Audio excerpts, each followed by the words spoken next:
Daniel had just about given up hope as he stumbled through the dense, alien jungle. His crash landing had been a disaster. The ship had come apart midair, and now he was on a strange, uncharted planet, injured but alive. He wasn't sure what to expect from the environment, but it certainly wasn't what happened next. He'd expected to run into hostile creatures, or maybe wild animals, but nothing prepared him for the tribe of towering women who emerged from the trees. At least 10 feet tall, they had an almost mythical presence, dressed in simple yet form-fitting garments made of leaves and natural materials. Their hair was long and wild, their skin a golden bronze hue, and their eyes gleamed with a mix of curiosity and power. They surrounded him quickly, moving with a grace that belied their size. The leader of the group, a woman whose presence made the air feel heavier, stepped forward. She had a chiseled jawline and a pair of piercing eyes that locked onto Daniel as if he were prey. He could barely meet her gaze, not only because of her imposing height, but because there was something dangerously attractive about her.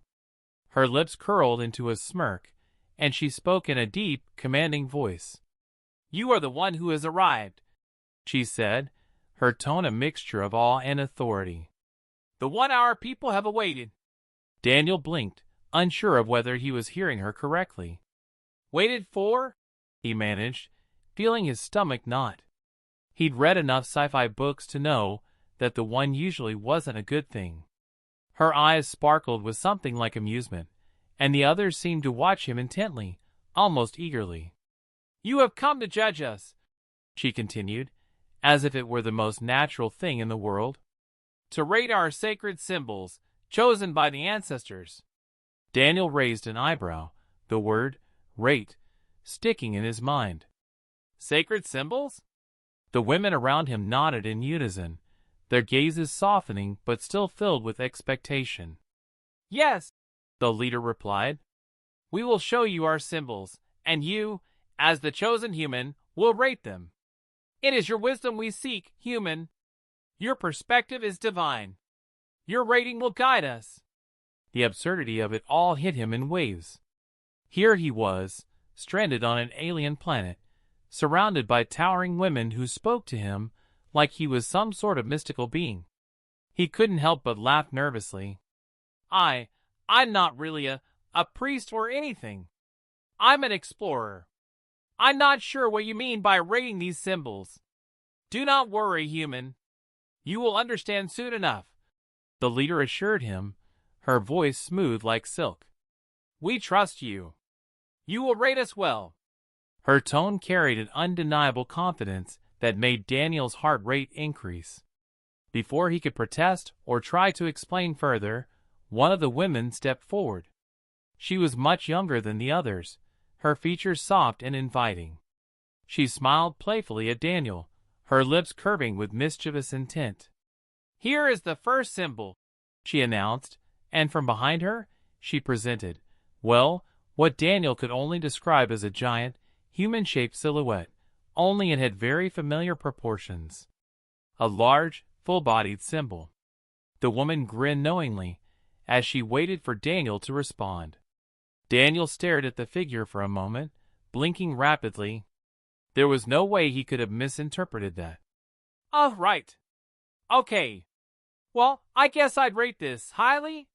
The woman's eyes sparkled, pleased with his response, and she stepped aside. "You rate highly? Then you have passed the first trial," she said, bowing slightly before moving away. Daniel stood frozen, his mind still racing to comprehend the situation. Had he just rated that? The whole thing was a train wreck of miscommunication, and it was only the beginning. He had to admit, though, there was something deeply unsettling about the way these women were looking at him, almost like they were sizing him up.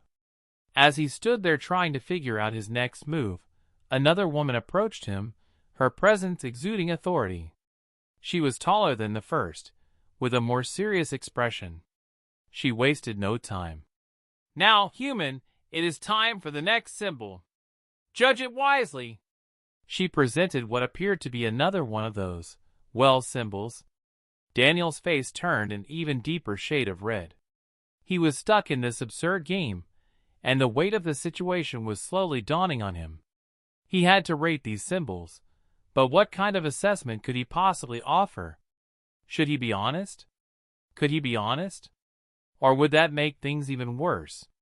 I'll give it an 8. It's very, symmetrical? Daniel muttered awkwardly, hoping the women wouldn't notice how much he was stumbling over his words. The woman looked pleased, her lips curling upward in satisfaction. Good, she said softly. You see the perfection of it. You will be a great guide to us. He had no idea how to respond to that, especially since he was becoming increasingly aware of how much attention these women were giving him. It was as if his opinion, his rating, actually held weight, and the more he judged, the more they seemed to respect him. Before he could catch his breath, yet another woman approached. This one was slightly older, with a calmer demeanor, but she exuded a confidence that made Daniel's pulse race. She stepped forward and presented yet another symbol. It was different from the others, less direct, but with a certain subtle charm. Daniel swallowed hard. He couldn't keep playing this game forever. Yet, here they were all watching him, waiting for his next judgment. Taking a deep breath, he forced himself to maintain his composure. This one's a solid 9. The design is, striking. It wasn't just the design he was commenting on. He was starting to feel like the design was a reflection of something much deeper, something he wasn't ready to confront. The older woman gave him a curt nod, clearly satisfied with his response. Wise. We shall see if you can maintain this level of judgment for the final symbol. Each woman stepped back, leaving him standing in the center of them all, each one regarding him with a look that made his stomach do somersaults. The weight of their expectations hung heavily in the air. Daniel couldn't help but feel like the game had shifted. He wasn't just rating fertility symbols anymore. He was being assessed, and somehow, that felt even more dangerous. What had he gotten himself into? He needed to figure out a way out of this, before things went even further. Daniel was starting to regret his decision to stay and entertain the bizarre custom of rating these sacred symbols.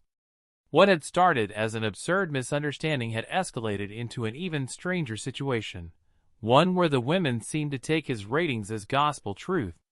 They were watching him intently, awaiting his judgment on each new symbol, and he had no idea how to extricate himself from this mess.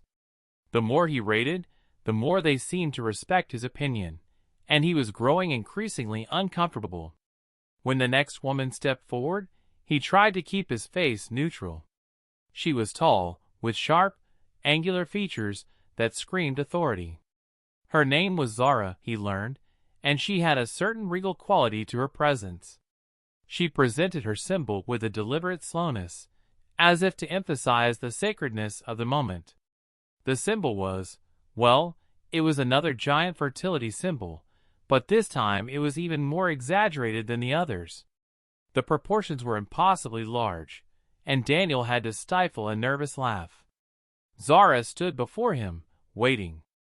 The other women watched intently, as though his opinion would somehow decide their futures. Daniel swallowed hard. He had to give it a rating, but how? He had no idea what the hell was going on, yet they were all depending on him to make some kind of divine assessment. His thoughts spun, but there was only one thing that seemed to make sense. I'll give it a 10? It's, very symmetrical, impressive even, he stammered. The words came out forced, but he could only hope his answer was enough to satisfy them. Zara didn't say a word at first, but her lips quirked upward into an unreadable smile. The rest of the women murmured among themselves, nodding in approval. It seemed like he had passed the test, or at least that's what he assumed. It wasn't exactly a glowing review, but he figured a 10 would suffice for now. I'm glad you recognize its perfection, Zara said, her voice smooth and commanding. But do not mistake the symbol for just a simple representation. It holds more than you think, human. Daniel blinked, unsure of what she meant, but she was already turning away, leaving him with an even more perplexing situation. The others didn't seem to mind the vague answer. If anything, they seemed encouraged by it. But Daniel couldn't shake the feeling that something was off. The entire tribe had placed so much emphasis on these symbols, yet they all seemed, well, strange. Even if they were attractive, something about them felt like they were being forced into a role he wasn't prepared for. It didn't help that the next woman, Alira, was practically bouncing in excitement as she presented her symbol. She had a mischievous glint in her eyes, and a grin that suggested she already knew what she wanted from him. Alira was undeniably gorgeous, with long hair that cascaded down her back and curves that practically screamed for attention. "Your turn, human," she said with a wink, before dramatically unveiling her own symbol. It was even more exaggerated than Zara's, and Daniel couldn't suppress a blush at the sight of it. This one was downright comical, a symbol that was so large it bordered on absurdity. It was practically begging for attention, and it was undeniable that Alira was hoping he'd give it a perfect score. He took a deep breath, trying to maintain his composure. This was getting out of hand, but what could he do? These women were relentless, and they clearly weren't backing down. "Well, this one's definitely, eye-catching," Daniel said with a nervous chuckle. "I'll give it a 9. Solid effort." Alira gasped in mock indignation. "A 9?" she exclaimed. "Not a perfect score? I thought you'd be more discerning, human." The other women looked at him with an almost pained expression, but Alira just laughed it off. "Don't worry, human. You'll get used to our symbols. It's a challenge, yes, but you'll come to appreciate them." Daniel's mind raced. Was he supposed to appreciate them? This was quickly becoming a nightmare. But he kept his mouth shut, afraid that saying the wrong thing might make the situation worse. At least a 9 was a decent score, right? As the women continued to parade their symbols, Daniel's internal monologue became a constant stream of panic. How much longer could he play along with this strange ritual? What if they expected more from him? What if one of the symbols was just too much, and he said something that ruined everything? His nervousness was only amplified by the constant questions they fired at him after each rating. "Does it remind you of your kind's sacred rites?" one of them would ask. "How does it compare to the beauty of your women?" another would chime in. With each question, Daniel's unease grew, but he did his best to keep his responses as neutral as possible. "It's very different," he said weakly, trying to avoid getting too specific. "Not exactly what I'm used to, but impressive, I guess." Somehow, they seemed to buy it, nodding sagely. But as the women continued their performance, each one more eager than the last, Daniel found himself growing more and more aware of how attracted he was to them. It wasn't just their size or strength, although that was undeniably impressive. It was the way they looked at him, as though he was the key to their future. The intensity of their gazes was both flattering and intimidating. The whole thing had started as a joke, or so he thought. But now, Daniel realized that this wasn't just some random tribal tradition. It was a test, a challenge that he had no way of backing out of. And every time he gave a rating, it felt like the stakes were rising. What would happen if he said something wrong? Would they turn on him? Or would they expect him to do more than just rate symbols? As the last woman stepped forward, Daniel couldn't help but notice the sense of anticipation in the air. She was beautiful, but in a more refined way. Her hair was a rich auburn, and her green eyes shone with an intelligence that was a little intimidating. She didn't speak at first. She just looked at him, as if weighing his worth. Then, after what felt like an eternity, she presented her symbol. It was by far the most intricate one yet, with delicate lines and elegant curves that seemed to represent something beyond simple fertility. It was almost artistic, in a way, and Daniel found himself momentarily speechless. The woman stood silently, watching him closely, waiting for his opinion. But what could he possibly say? This wasn't like the others. He couldn't just toss out a 9 or a 10. It deserved more than that. Finally, he spoke, his voice hoarse from the tension. "It's exquisite. Truly, I've never seen anything like it. I'd give it a 10 for sure." The woman smiled, satisfied with his answer. "Good," she said softly. "You understand." As the rating process came to an end, Daniel was left standing in the center of the group, completely overwhelmed. He had rated their symbols. He had passed, in a way, but what did it all mean? They seemed pleased with his judgments, but what was next? Would they expect more from him? And why did he feel like he was the one being judged? Daniel's mind was swirling, his thoughts racing in a frenzy, as he tried to grasp what had just happened. He had rated nearly a dozen fertility symbols, each one more ridiculous than the last, and somehow, it seemed that his bizarre judgments had made him a hero among these towering women. The leader, Zara, had a satisfied look on her face as she stepped forward, making it clear that the ritual was complete. But Daniel wasn't sure if it was the end or just the beginning. "Well done, human," Zara said, her voice smooth and confident, like a queen praising a subject. "You have passed our trial. You have seen our sacred symbols and rated them with wisdom." She paused, her gaze intense as she sized him up. "Now we must move to the next step." The tension in the air was thick. Daniel wasn't sure what the next step entailed, but after everything that had happened, he wasn't sure he wanted to find out. He had been rating fertility symbols. What more could they possibly ask of him? He stood there, trying to keep his composure as Zara continued to watch him, her eyes never leaving his. "You have impressed us," she said, taking a step closer. "And now it is time for us to see if you are worthy of the ultimate prize." Her tone was playful, but there was an edge to it that sent a shiver down Daniel's spine. "You see, human, we do not simply ask anyone to rate our symbols. Only those who show promise are chosen for the final test. And you have shown potential." Daniel's stomach tightened at the word. Potential. He had a feeling he knew where this was going, and he didn't like it one bit.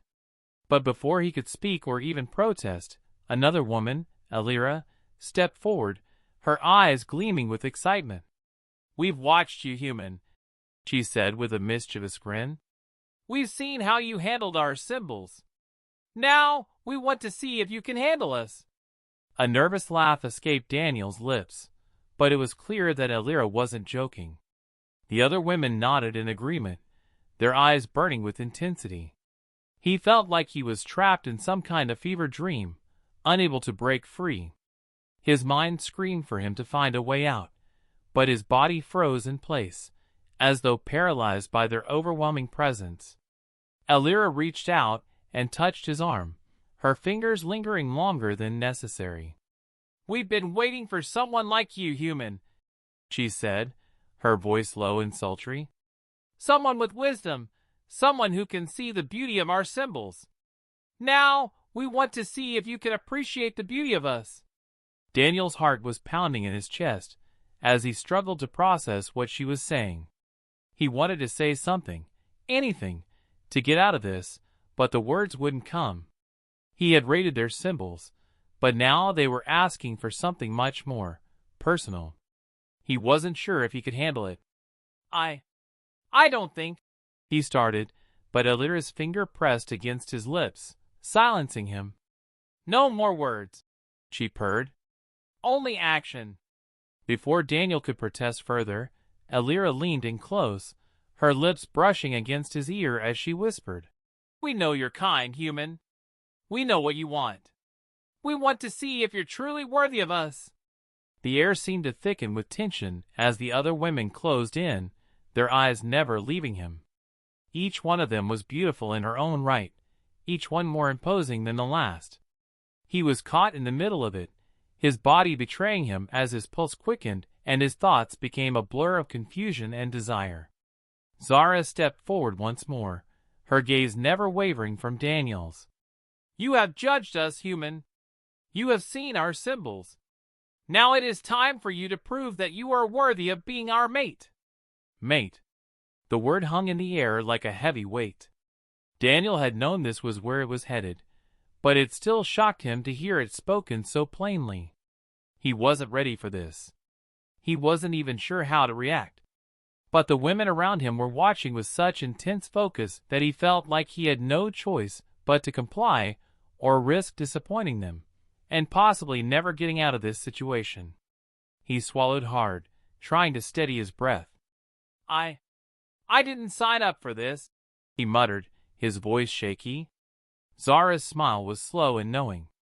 "No one ever does, human. But the trial isn't just about your judgment of our symbols. It's about your ability to handle us. To prove your worthiness not just in mind, but in body." The way she said it made Daniel's skin prickle, a mix of fear and excitement flooding his veins. He didn't know what to do. He wanted to leave, to escape this madness, but he couldn't deny that there was a part of him that was intrigued, a part of him that wanted to see where this went. What do you want me to do?" Daniel asked, his voice barely above a whisper. Elira's grin widened as she stepped closer, her lips brushing against his cheek. "We want you to choose, human. Choose who you desire. Choose who you think is worthy of your attention." The other women nodded, stepping forward in a slow, almost hypnotic rhythm. It was as if they were all part of some strange ritual that Daniel had stumbled into without realizing the full extent of what it meant. He felt exposed, vulnerable, but also strangely empowered. He had the power to choose, to rate, to decide who he would engage with. And yet, somehow, it felt as though he had already lost control. Zara, Elira, and the others waited in silence, their eyes locked onto him. Daniel's mind was a whirlwind of confusion, but beneath that confusion, there was something else, something primal. He felt a pull toward these women, a desire he couldn't fully explain.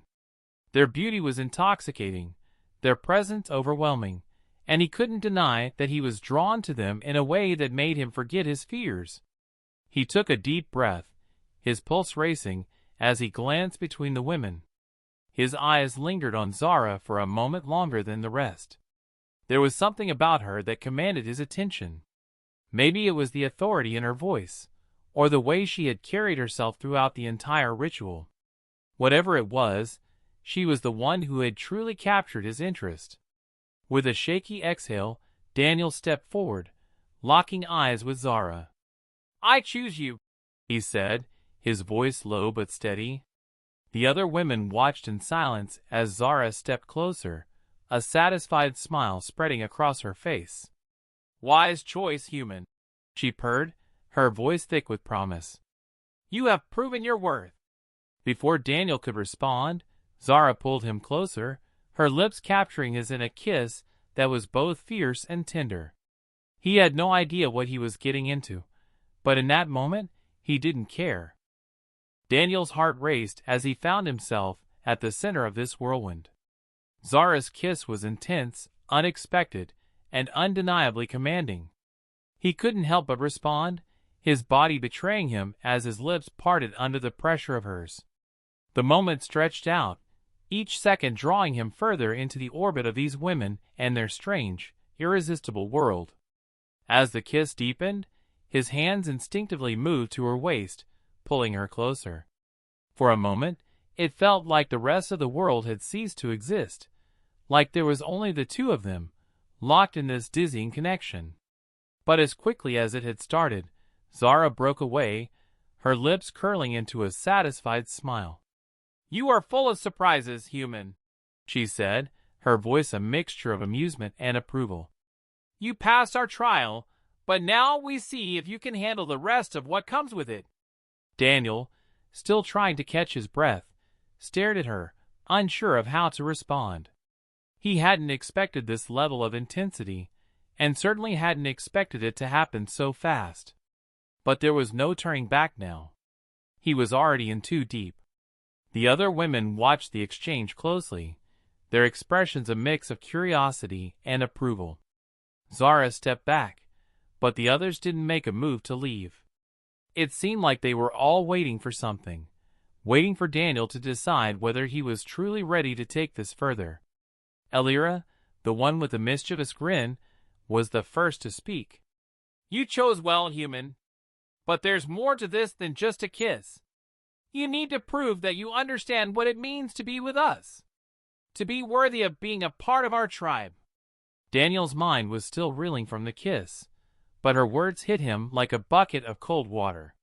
He had thought he could handle this, thought he could just play along until he found a way to get out. But it was becoming clear that there was no easy way out. These women had set the terms, and he was now an unwilling participant in their world. He opened his mouth to protest, but Elira held up a hand, silencing him. You have no choice, human. This is the way it works. If you want to stay, if you want to be with us, you must prove that you can handle more than just symbols. You must show us your strength, your stamina, and your willingness to adapt. Only then will you truly earn your place. Daniel swallowed hard. He hadn't signed up for any of this. He hadn't come here to be some prize or some test subject in their strange mating ritual. But the words hung in the air, and the weight of them was undeniable. He had a choice: leave and risk angering the tribe, or stay and see this through, no matter where it led. Zara's gaze never left him as she stepped forward, her tone softening. We're not asking for more than you can give. But if you want to be a part of our lives, if you want to claim your place here, you must prove yourself. He could see the sincerity in her eyes, and for a moment, he almost believed her. Maybe it was the exhaustion, maybe it was the isolation of being stuck in this strange place with no real way out, but Daniel found himself nodding. Okay, he said, his voice barely above a whisper. I'll do it. I'll prove myself. Zara's smile returned, but this time it was softer, almost affectionate. She stepped back, and the other women began to shift, their eyes locked onto him with a mix of expectation and excitement. Elira will be the one to guide you through the next steps, Zara said, her tone final, as though the matter was settled. She will help you learn what you must do. Daniel turned to Elira, who was already eyeing him with that familiar, teasing grin. She stepped forward, her movements slow and deliberate, her gaze never leaving his. You're going to learn what it means to be truly chosen, Elira purred, her voice low and full of promise. But it's not just about the physical. It's about understanding the balance between desire and respect, between strength and gentleness. Daniel's mind was racing. This was happening faster than he could process. He was about to be initiated into something he didn't fully understand, and the consequences of failing were growing clearer with every word. But there was also something undeniably thrilling about the situation. He didn't know if it was the women's confidence, their sheer power, or the way they seemed to want him so badly, but it stirred something inside him, something primal. Elira reached out, placing a hand on his chest. We are women of strength, human, she said softly. But we also understand the value of vulnerability. It's not just about physical power. It's about trust. You must trust us, just as we trust you. Daniel blinked, trying to absorb her words. Trust? Was that really what this was about? The more he listened to her, the more he realized how little he actually understood about the customs of this tribe. They weren't asking for mindless obedience or submission. They wanted something deeper, something more complex than he had initially assumed. All right, he said finally, his voice firmer now. I trust you. Elira's smile widened, a mixture of satisfaction and approval on her face. Good, she said. Then let us begin. Without another word, Elira led him toward the center of the gathering. The other women watched from a distance, their eyes sharp and filled with expectation. Daniel felt a mix of excitement and trepidation as Elira guided him through each step of the process. It wasn't just about physical endurance, it was about understanding how to engage with these women on their terms. The rituals were more intricate than he had expected, requiring a careful balance of respect, humor, and genuine connection. Alira was patient with him, guiding him through each step and making sure he understood what was expected. She was demanding, but also kind, and in that strange way, Daniel found himself growing more comfortable with the process. Hours passed in what felt like an instant, and by the time they finished, Daniel was exhausted, but oddly satisfied. The women had been rigorous in their tests, but they had also shown him something deeper. Something he hadn't expected. They weren't just looking for physical satisfaction. They wanted a partnership, a mutual understanding. Alira stood before him, her eyes searching his face as though weighing his progress. "You have learned well, human," she said, her tone approving. "But remember, this is just the beginning. If you want to stay, if you want to continue on this path, you must prove yourself time and time again. We will test you, push you, but in the end, you will be one of us. Or you will leave." Daniel nodded, his mind buzzing with everything that had just happened. He wasn't sure if he was ready for what came next, but for the first time since arriving in this strange land, he felt a sense of purpose. The tests, the rituals, the trials, they had all been about more than just symbols. They were about proving he could truly belong. And for reasons he couldn't fully explain, Daniel knew that, no matter what, he wasn't going anywhere